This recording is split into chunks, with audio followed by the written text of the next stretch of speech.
Ladies and gentlemen, my name is Richard Ovenden and I'm Bodleian's librarian and the Helen Hamlin Director of University Libraries here. And once again, the Bodleian is very delighted to be hosting this event as part of the 2025 edition of the Photo Oxford Festival, which is happening all around us. So I'm sure you've been to many of those events, exhibitions, talks, and so on. Please, there's so much going on at the moment. Make sure you take every opportunity. It's my particular pleasure to introduce our speaker for this lunchtime's lecture, Dr. Rose Teanby. And I've first met Rose, actually, although we don't actually live that far apart, in New York, where we were both speaking at a symposium at the New York Public Library about Anna Atkins.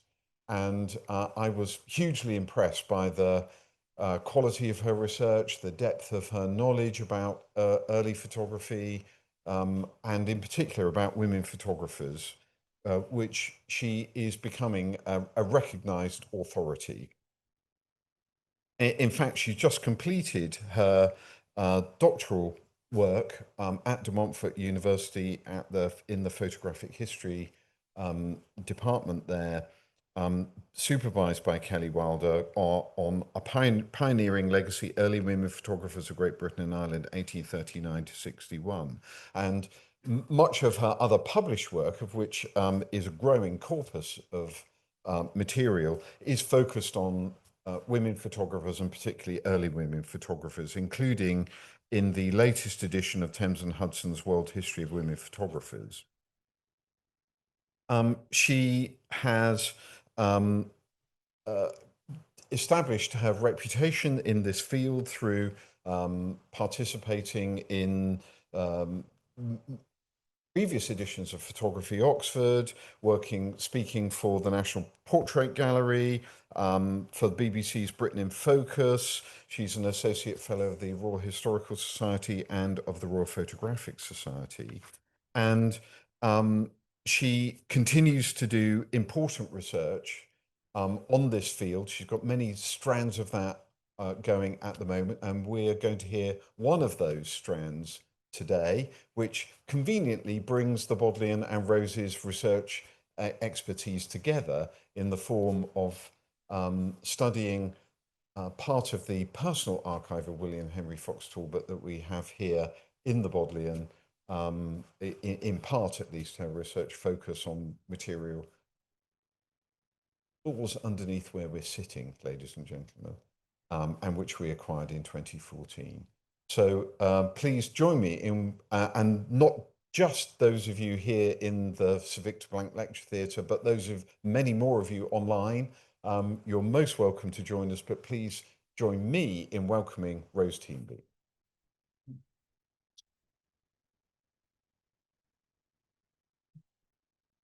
Wow. Thank you for that very generous introduction. Hello, everyone, and thank you so much for joining me today here at the Bodleian and also online, wherever you are in the world. Before we start, I'd like to thank the whole Bodleian team for hosting this talk. Also, the Director of Photo Oxford, Katie Barron, Professor Geoffrey Batchen, Bodleian Curator of Photography, Lydia Healy, and our sponsor, the Centre for British Photography. I'd also like to pay tribute to the pioneering scholarship of Larry Schaff, whose dedication to William Henry Fox Talbot has been a constant inspiration. Also, a huge thanks to every colleague who has travelled with me on this amazing historical journey. You know who you are. In this talk, I'm going to respond to the Photo Oxford theme of truth by revisiting the creative legacy of Constance Talbot, but through a very different kind of lens. After 8 years of research trying to understand her place in photographic history, I will ask, is she a photographer or an artist? How can a woman with only 2 attributed photographs be significant to the history of photography? I will suggest that her artworks speak volumes about her attitude to visual culture, and that her photography created a uniquely challenging situation for her. No other woman was in her specific circumstances. To help this exploration, I'm going to present examples of her artworks and photography, some from here at the Bodleian. She'll speak in her own words from preserved correspondence, and through this, I hope to get to the real truth. So, who was Constance Talbot? Well, she was born in 1811, the youngest child of Conservative MP Francis Mundy and his wife Sarah of Markeaton in Derby, a well-heeled, long-established family. For most of her life, she was the wife of William Henry Fox Talbot, the British inventor of negative positive photography.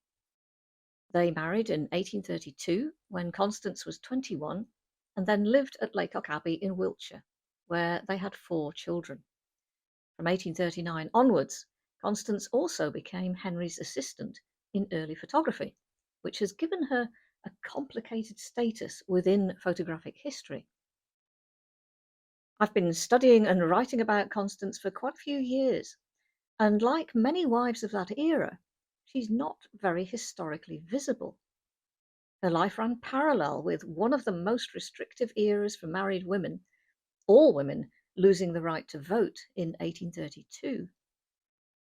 Her letters to Henry reveal a very typical married life of household management, childcare, and permission requests for the most trivial things. But in amongst these unremarkable dialogues, you're suddenly hit with an extraordinary piece of photographic history. Like in November 1839, she reports on their daughter's health. Then a brief mention of visiting an exhibition of Daguerre's pictures. Some of them delighted me, she said. And then she moves swiftly on to the merits of buying a second-hand silver saucepan. The most intriguing comment by far is in 1841, when she reports placing the Queen in a window and was giving her a couple of hours of exposure. Constance was in a completely unique position, witnessing the birth of photography firsthand, understanding its origins better than most, and even being part of its genesis by default. So my aim today is to restore her individual identity, both art and photography. What motivated her? Where did her passion lie? And how should she be remembered? To that end, in 2022, I wrote her entry in A World History of Women Photographers. And my colleague Kate from Somerville has very kindly wrestled this book down from Somerville. It's a huge book, and she deserves great credit for doing that. I think it's page 7, Constance is on. And this is where she's included with 300 inspirational female biographies from all around the world. But it's not really that straightforward with Constance. No ordinary photographer. Although she was undoubtedly one of the first documented women photographers in Britain, her photographic portfolio only consists of 2 photographs. Why is this? Despite her privileged access to this new art form, she didn't seem to choose photography as a form of recreation and only very rarely engaged with it. Here at the Bodleian in the Talbot collection, there are many examples of her creative output, but they're not photographs. Watercolours and sketches. So what is the truth about Constance and photography? So let's start by tackling the first burning question. Was she actually a photographer? Well, yes, she was, by the literal dictionary definition, which simply says the photographer is someone who takes photographs. And we know that she did, however limited number that was. 2 of her letters specifically make reference to creating a photograph herself, one in 1839 and one in 1843. In her letters, there's also plenty of evidence of printing photographs from her husband's negatives, and occasionally these can potentially be matched to corresponding images. So it does establish one unassailable truth. Constance Talbot was a photographer. So now I have to explain why there are only 2 photographs in her portfolio. If we let her speak for herself, through her own words and letters to her husband, when it comes to photography, there's a surprising lack of interest. You hear frustration, anxiety, and irritation trying to produce images by chemical means with very unpredictable results. The thread repeating in her letters, referencing photographic work, is one of lack of confidence and invariably disappointment. Her letters are very different when she's talking about painting or sketching. The vocabulary is upbeat, happy, determined, and enthusiastic. It's what she loved and was very good at. Among the 10,000 or so preserved letters to and from Talbot, approximately 900 are with Constance. And these provide incredibly valuable insights into her attitude to both photography and art.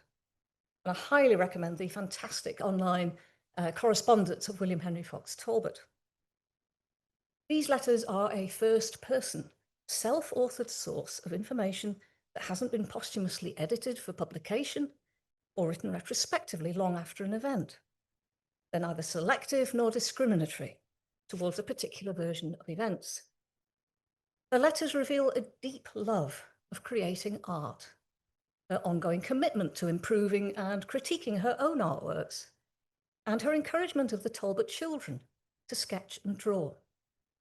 They also reveal clear evidence of photographic activity of many kinds and reveal collaborative work in printing her husband's negatives. These letters are definitely a way of getting to the truth. Constance has already become embedded into photographic history for reasons other than creating photographic images. In October 1840, she became the face of one of the first colour-type portraits using latent image technology. This experimental image is dated the 8th of October 1840 and was a 5-minute exposure in evening sunlight. It was a turning point in portraiture, and Constance was right there at its beginnings. Her terminology has been woven into the fabric of early photography. In 1835, she wrote to Henry about his small experimental camera, nicknamed Mousetrap. She said, "Shall you take any of your mousetraps with you into Wales? It would be charming for you to bring home some views." Mousetrap reference has now become part of her photographic identity. Looking more broadly, photographic truth was a new kind of reality. In theory, the camera doesn't lie. It repeats what it sees. It doesn't have an opinion or a bias. A portrait could be quite unflattering, but it would be what was called a correct likeness.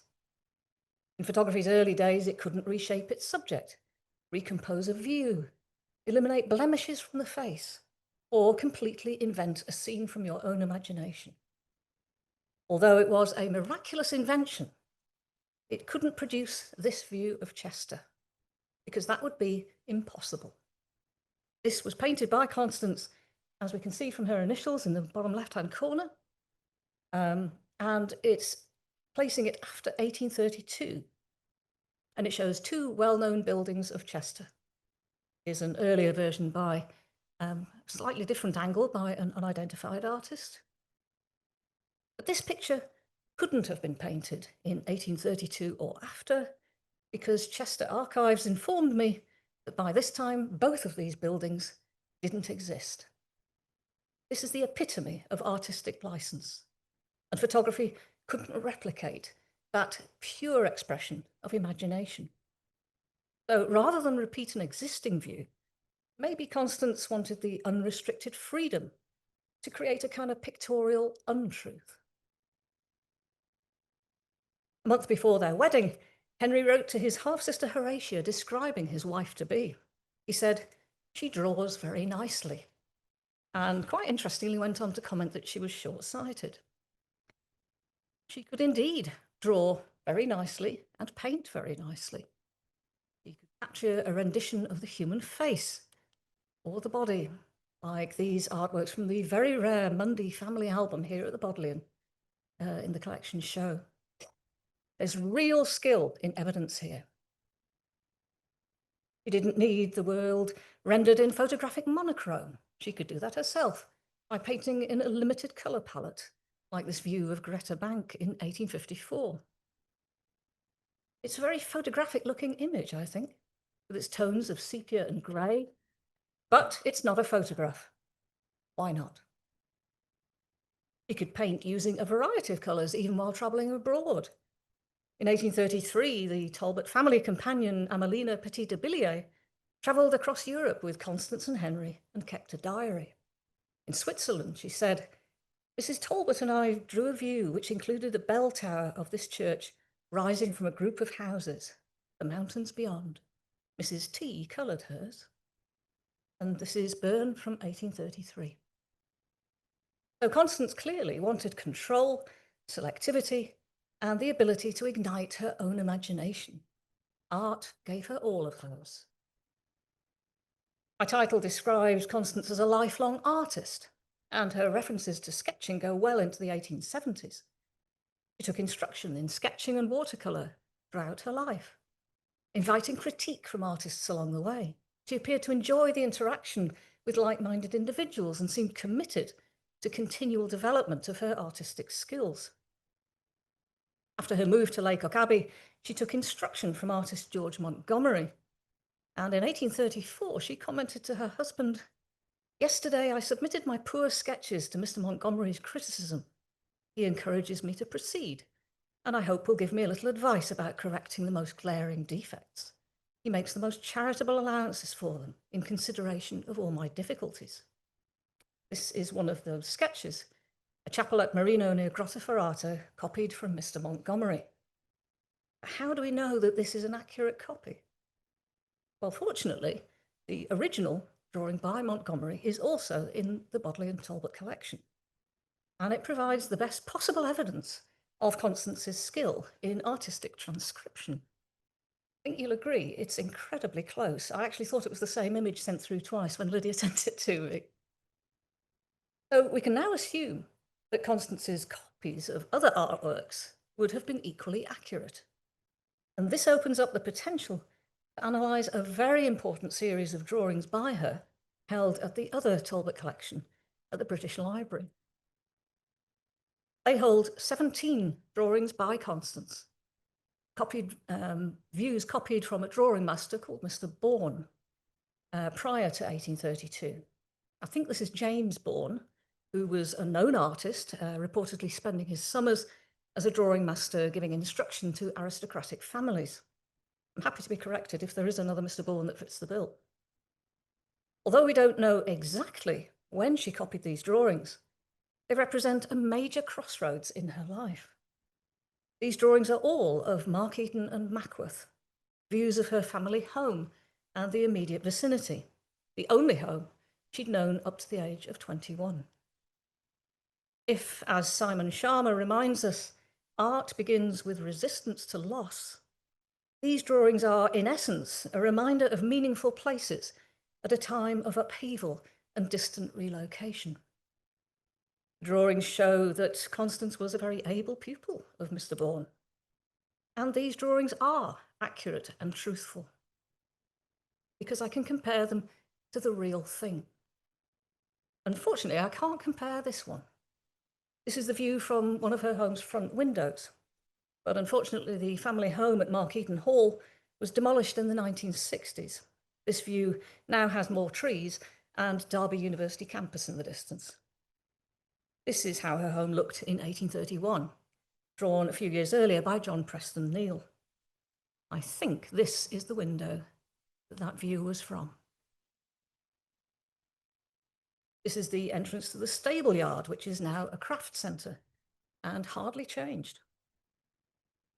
This one shows the view of All Saints Church at Mackworth, the church where she was baptised in 1811.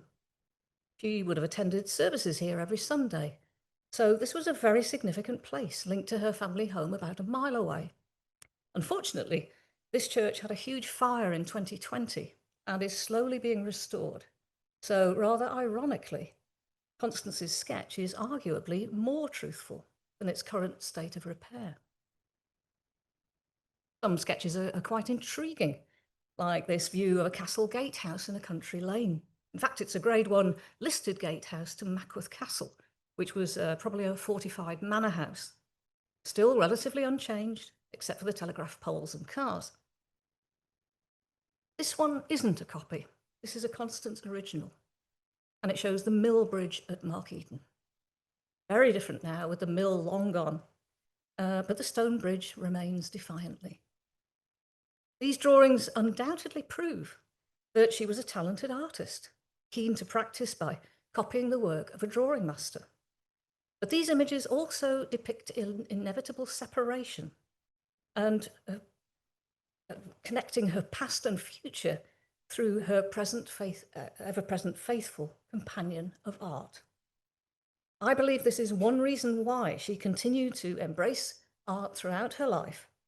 It rarely disappointed, and she could reliably and accurately express her creativity.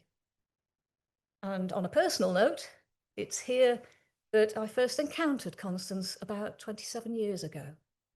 We used to take our children to the Mundy Play Centre at Markeaton Park in Derby, totally unaware that this was actually Constance's back garden. My boys used to throw bread for the ducks just here, and maybe Constance did too. She engaged with other artists, even after becoming Mrs. Talbot. In 1851, she employed Alfred Thomas Varden, who provided 45 lessons in oil painting.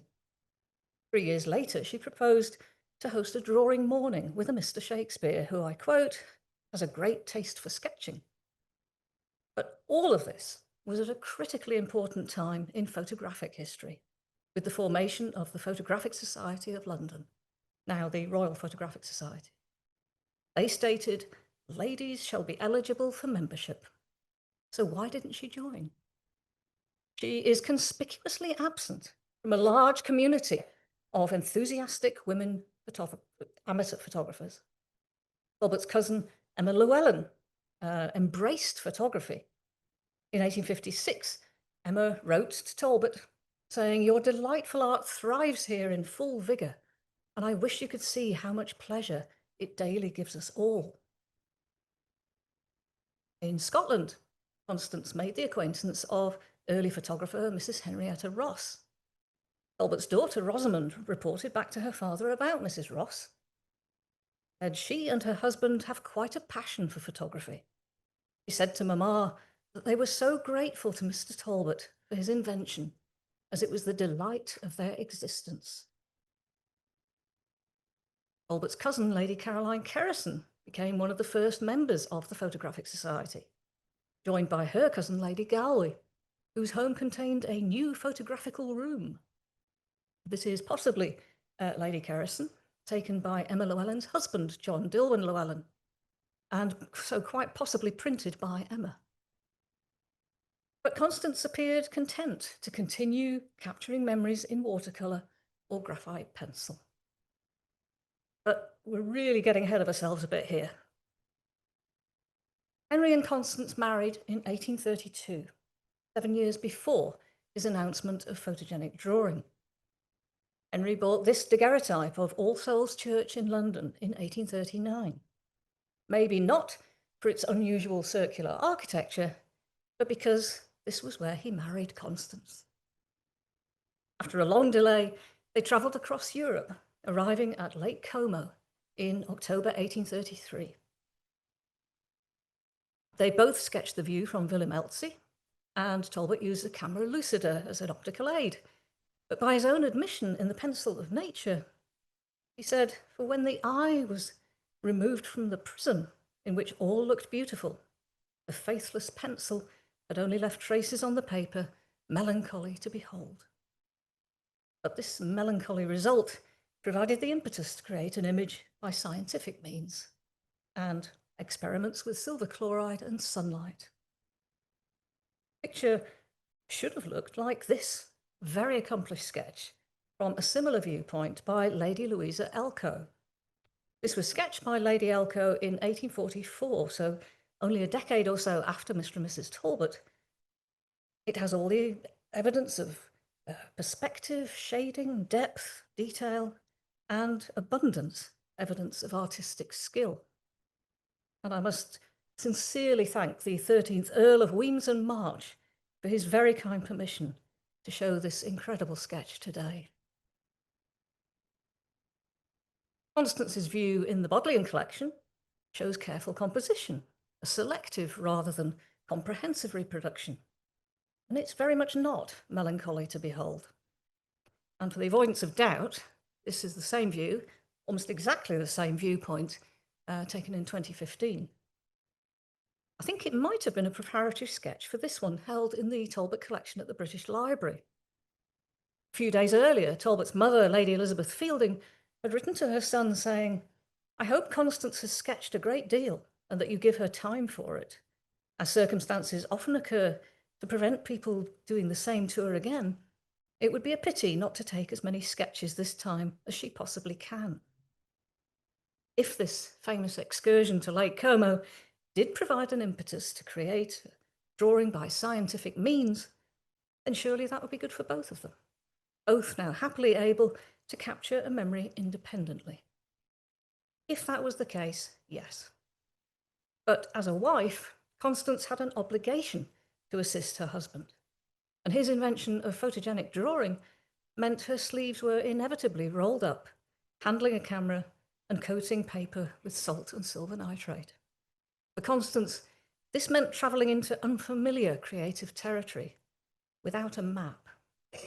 Her husband's new method of image making meant learning a whole new way of communicating in a visual format, this time by harnessing the magic of chemistry and physics.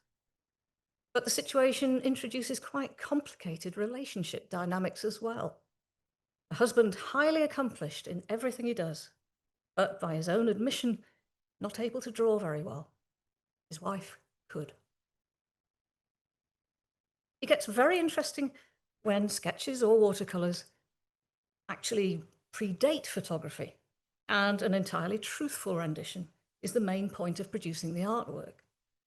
Take this drawing of the south view of their home at Lacock Abbey. It appeared as the frontispiece for the Annals and Antiquities of Lacock Abbey, published in 1835. This is the copy held at the National Trust. In the preface, the co-authors, John Gough Nichols and William Lark Bowles, credited the frontispiece drawing to the present, accomplished and amiable mistress of the mansion, the Lady of H.F. Talbot, Esquire. And there's also a mention of Mrs. Talbot's drawing in a letter from Bowles in 1834. But there's no such credit in the picture. It just says it was engraved by George Hollis. There's usually a credit for whoever drew it as well, but here it just says drawn in 1834. And this presents a really frustrating anonymity if you look at the frontispiece in isolation.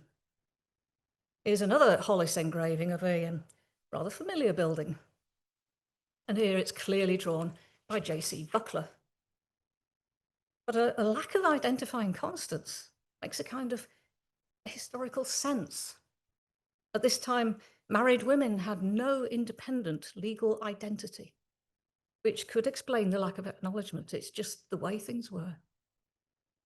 On a purely illustrative level, she was providing a key role here, an accurate rendition, as we can see from a comparison from a visit to Lacock Abbey this year. This was taken by the wonderful Dr. Jane Knight, going way beyond the call of duty to repeat this very difficult view because of a large tree in the way now and an equally large patch of nettles. My colleague Darren Green actually pointed out that there's a discrepancy in the middle window, but it may have been an engraving transcription issue. This is of its time because it couldn't be a photograph. And ironically, a similar view was an early subject for Henry's camera, just 6 years too late for the book. Constance and Henry were apart quite a lot. That's why we've got so many letters. Which brings me to this watercolour, titled From the Drawing Room Cows, 1835. And a letter from Constance to Henry from cows on the Isle of Wight at a Monday family gathering. This is an example of how we can combine her letters and paintings to give us a much better understanding of her love of art and what it really means to her. They capture unguarded moments, simple, uncomplicated exchanges, and we can hear very clearly how art affects Constance at a visceral level. She describes returning to art after an absence, probably due to her pregnancy. She said, "I am beginning to gradually resume my industrious inclinations. I've actually made 2 sketches to my infinite pleasure and satisfaction. Wish to draw, which I never expected to return, has seized upon me all at once." Art seized her, and this painting was from that place and time. What this watercolour of cows tells us is that art had returned to her life and that this was her infinite pleasure. But what happened when art and photography overlapped in 1839? And she now had a choice of methods to reproduce a view. We can get an insight from one of the most significant letters from Constance to Henry in May 1839. Just for a bit of context, she had given birth to their 3rd child, Matilda, 2.5 months earlier. So she now had a new baby, a 4-year-old and a 2-year-old.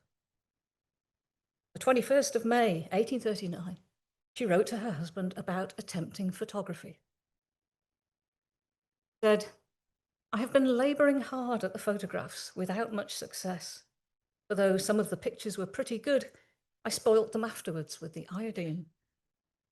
This says photography was work, labouring hard, not recreation, not the joyous enterprise practiced by her relatives and friends. He continues, "I ought to have begun my study of the art while you were at hand to assist me in my difficulties. As it is, however, I shall have gained experience by my unsuccessful attempts, and therefore not wholly wasted my time and strength." She really does not sound happy. Her words couldn't be more different to the euphoric letter from Cows, where she's seized by her love of creating art. But this letter, full of creative frustration, is a vitally important document because it pinpoints her place in photographic history. The letter gives precise details of her photographic activity and her exact location, saying, "I set the camera today to take my favourite view near the cauldron, but I believe I failed in getting the right focus, for the outline is sadly indistinct, though the general idea is perfect in its resemblance." This statement is highly significant. Firstly, she records in her own voice that she initiated and took a photograph herself, apparently without any assistance and certainly without her husband. This provides extremely early proof of active engagement in photography. Secondly, by setting the camera at her favourite view near the cauldron, identifies her specific location near the nuns' cauldron at Lacock to the northeast, before it was moved inside the abbey at a later date. Based on that location, the position would produce an image like this one, which I took when myself and Andy identified the view based on that description. Why was it her favourite view? Well, there is a watercolour by Constance of the same view. It may have been why she chose this for her camera, to compare the results. It may have been why her disappointment was magnified. She knew this could be a beautiful view, but this time it wasn't. So this letter places her accurately at a particular place on a particular day. But where is the photograph? The Bodleian Talbot catalogue raisonné documents over 18,000 images by Talbot and his photographic circle, including 2 attributed to Constance. But this photogenic drawing isn't one of them. There is a print in the British Library collection of the same view, but very clearly dated April 1840, so almost a year later, and attributed to Talbot. This missing image is of such importance to her story that I thought, let's recreate it. So I asked for the help of the wonderful Jo Gain, who's my go-to expert in photographic processes, to help recreate Constance's lost photogenic drawing. With her specialist help, we returned to Lacock Abbey in May of this year to stand in Constance's shoes, with the wonderful support of National Trust curator Andy Cochrane. Jo decided to try 2 of Talbot's processes at the same time, anticipating that images would be very unpredictable and very time-consuming, and she was absolutely right. In 1839, Constance would only have photogenic drawing. So within just a few days of the same time of year in Constance's letter, we headed to the northeast corner of Lacock Abbey, and Jo set up her cameras. Looking at the watercolour, it appears it might have been painted from a few feet back from the edge of this quite raised area, but there are a lot of trees there now, so we agreed that for the photogenic drawing, it would be best to present an unobstructed view for maximum light. Jo's exposure took so long that she covered her camera with an extra layer of material to prevent potential light leakage. The letter doesn't give any details about the camera.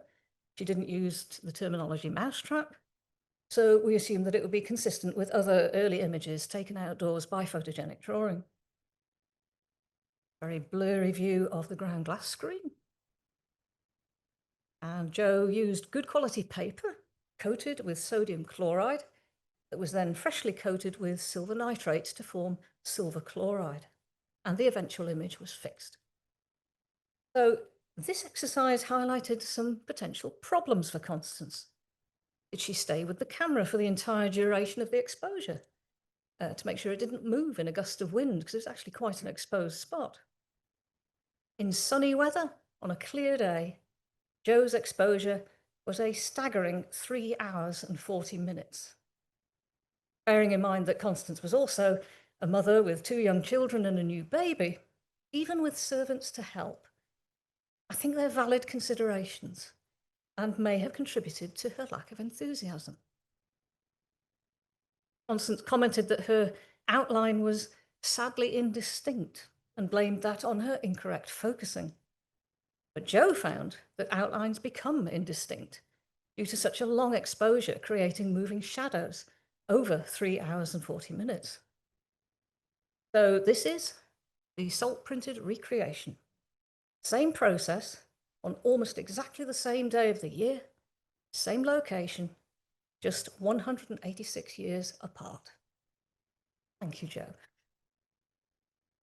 Jo's second camera took another view using Talbot's calotype process, which wasn't available in 1839.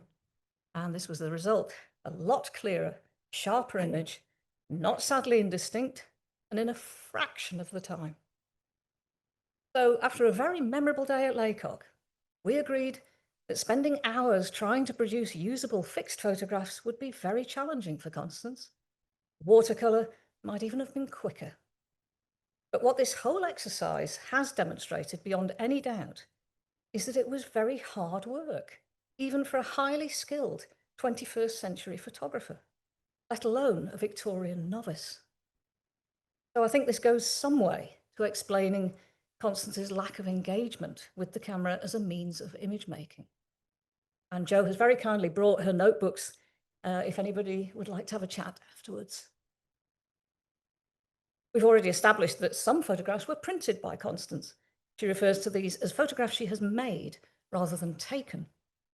And we can occasionally match correspondence to potential images, such as a letter in March 1841. It said, "I have made some pictures for you, today and yesterday, 6 good nickels and 1 overdone." It might refer to making copies of this photograph entitled "Nicholas Henneman in the Cloisters of Lacock Abbey." Early photographs needed specific skills at both taking and printing stages of production. In his 1855 Guide to Calotype Photography, author and photographer Thomas Sutton described photography on paper consisting of 2 distinct operations, and that both are equally important. Bringing her husband's early photographic negatives into their positive form demanded chemical knowledge, judgment of available light, and careful preservation of the finished image. And this creates a very entangled interdependence of multiple contributions towards a final printed image.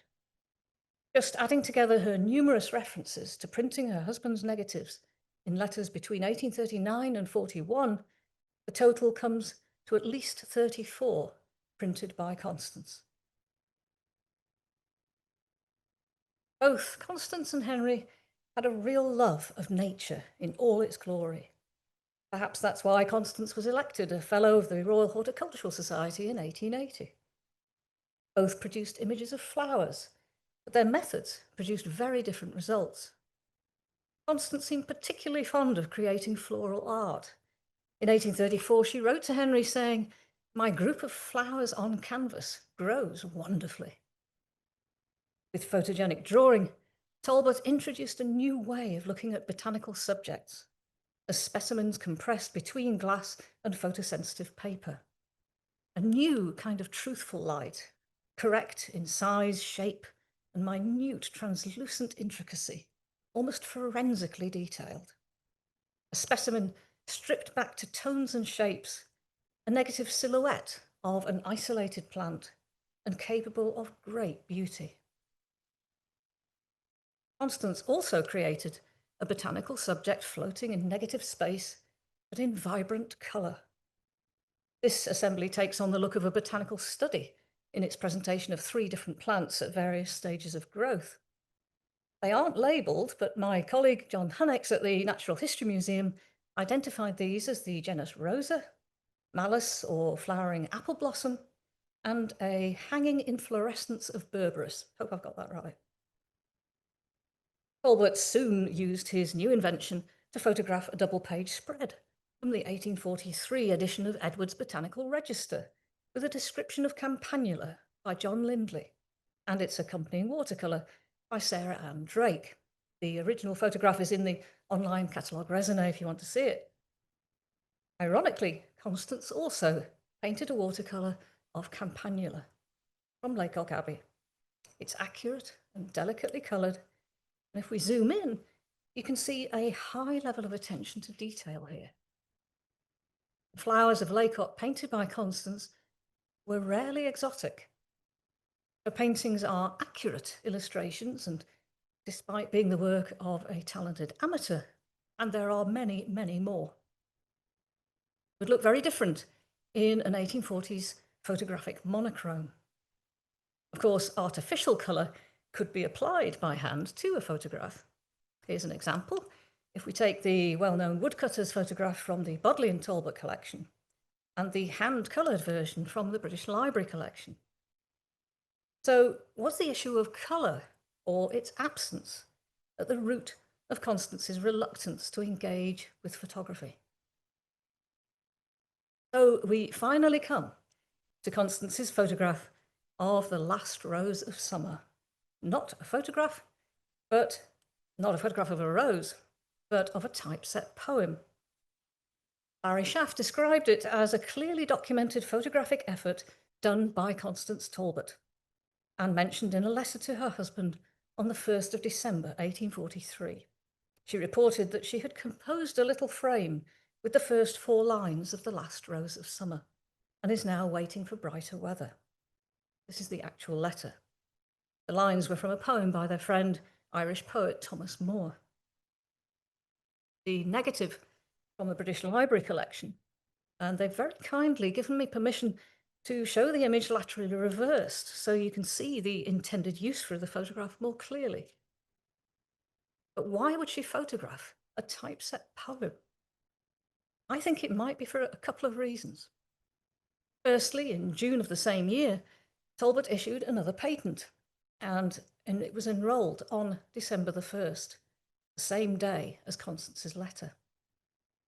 The 8th part of the patent said, "The application of photography to printing by arranging movable letters or figures so as to form pages and making photographic images thereof." This was a different concept to photographing an author's handwriting, as in the other attributed print of Brian the Brave, again by Thomas Moore. Perhaps the last rose of summer was intended to support her husband's patent by providing an example of its use. The dates seem more than coincidental, and whether it was at Talbot's request or Constance's initiative is largely irrelevant. She composed it. The preparation of this text appeared to recognise this as an appropriate function for photography rather than art. What would be the point of reproducing this in watercolour? Perhaps her last rose of summer was an acceptance that photography did have a viable application. one that didn't require three-dimensional perspective, artistic flourish, and of course, colour. This photograph was a clear, efficient method to create a template of text capable of multiple reproductions. It had its place in Constance's portfolio because of its pragmatic clarity. I think you'd struggle to describe this image as beautiful, but maybe that helped to reinforce that the real beauty was contained within the words themselves. There we are. Was Constance a photographer or an artist? Well, clearly both.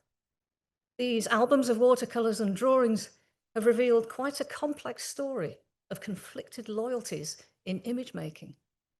The evidence suggests that Constance became an early photographer by circumstance and timing. Being at the very beginning of a shift in visual culture of such magnitude, it's actually hard to comprehend in our image-saturated present day. For her husband, photography was a rather wonderful thing. It was a problem solved. But as we've seen in her letters and through Joe's recreation, for Constance, photography was hard, frustrating work. It presented trials and tribulation, and it wasn't her chosen way to represent the world around her. But the fact that she did sometimes engage with early photography, however rarely that was, with or without enthusiasm, simultaneously gives her an absolutely unique place in photographic history, and that needs to be acknowledged. Constance's watercolours demonstrate the joy of spontaneous creation, probably similar to the joy felt by her husband as he replaced his faithless pencil with a camera. As we've seen, Constance blossomed with art into more than just the Lady of H.F. Talbot, Esquire. Through her sketches and watercolours, she became independently visible at Markeaton, Lake Como, and Lacock Abbey. Art was where truth had a different meaning, one of reproducing an image through the filter of your mind's eye and bringing brushstrokes of colour into an otherwise monochrome photographic world. As if to confirm this, when I was researching the Mundy family at Derby Local Studies Library, this was how Constance was categorised, specifically as an artist, but recognising her relationship to William Henry Fox Talbot. Perhaps they got it just right. So you can probably understand now why it's so difficult to define her status and why calling her a photographer is only a very small part of her life story. It was art that was her infinite pleasure. Photography inevitably had its place, but art was her ever-faithful, lifelong companion. That's the whole truth. Thank you.